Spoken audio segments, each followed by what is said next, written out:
that don't like us very much. Some of that money ends up in the hands of terrorist organizations. We have to have wind, tide, solar, natural gas, flex fuel cars and all that, but we also have to have offshore drilling, and we also have to have nuclear power. Senator Obama opposes both storing and reprocessing of spent nuclear fuel. You can't get there from here. And the fact is that we can create 700,000 jobs by constructing 45 new nuclear power plants by the year 2030. Nuclear power is not only important as far as eliminating our dependence on foreign oil, but it's also important as far as climate change is concerned.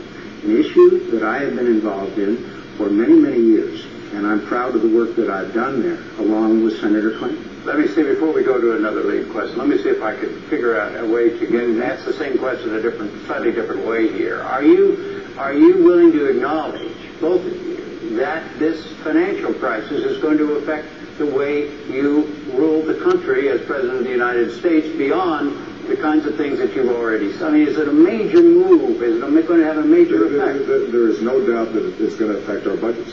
There is no doubt about it. Not only, even if we get all $700 billion back, let's assume the markets recover, we're holding assets long enough that eventually taxpayers get it back. And that happened during the Great Depression when Roosevelt purchased a whole bunch of homes. Over time, home values went back up, and in fact, government made a profit. If we're lucky and we do it right, that could potentially happen. But in the short term, there's an outlet, and we may not see that money for a while.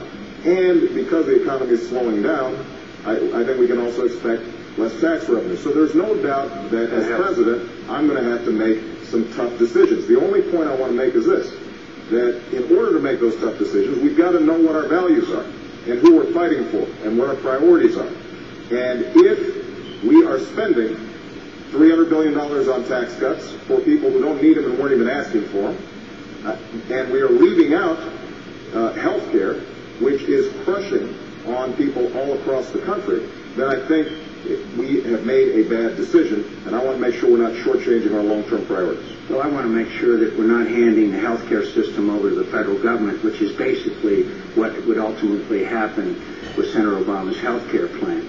I want the families to make the decisions between themselves and their doctors, not the federal government. Look, we have to obviously cut spending. I have fought to cut spending. Senator Obama has $800 billion in new spending programs. I would suggest he start by canceling some of those new spending programs that he has. We can, I think, adjust spending around to take care of the very much needed programs, including taking care of our veterans. But I also want to say again, a healthy economy with low taxes, with not raising anyone's taxes, is probably the best recipe for eventually having our economy recover.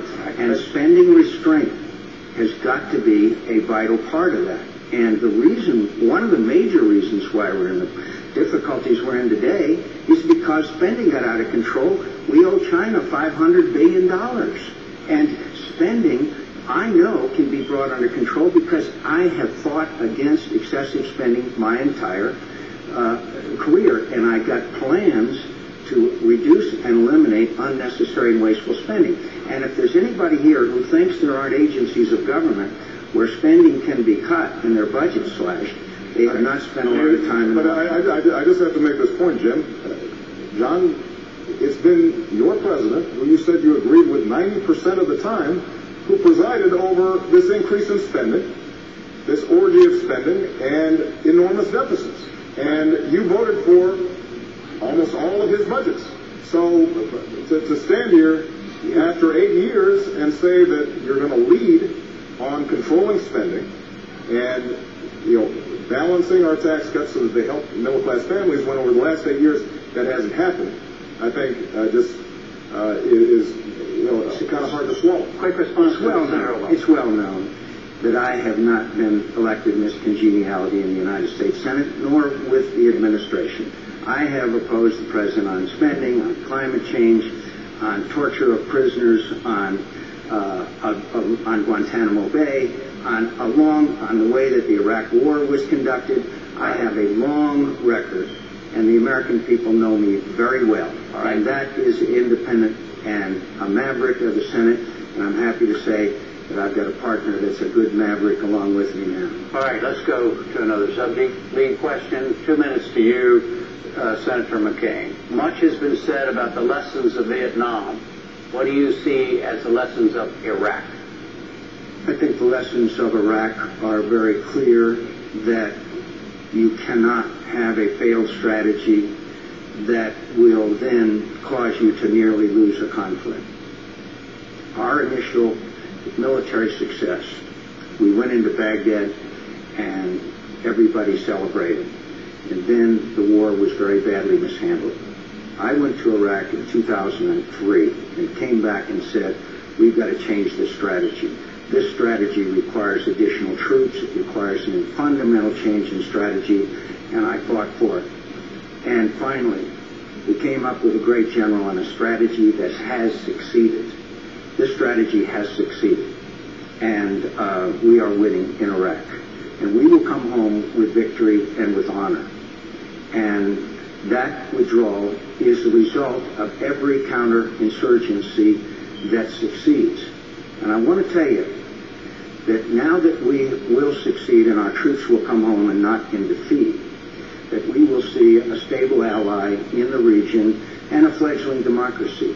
The consequences of defeat would have been increased Iranian influence, it would have been increase in sectarian violence, it would have been a wider war, which the United States of America might have had to come back.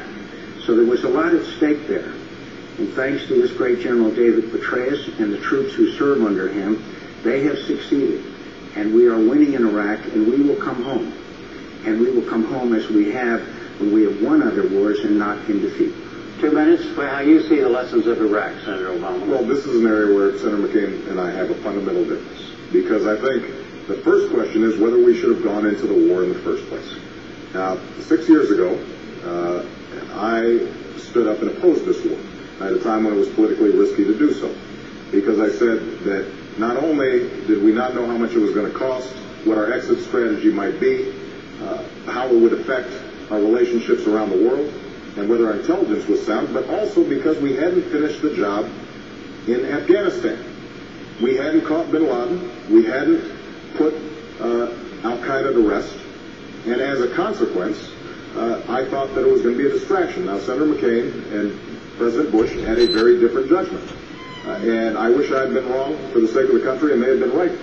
But that's not the case.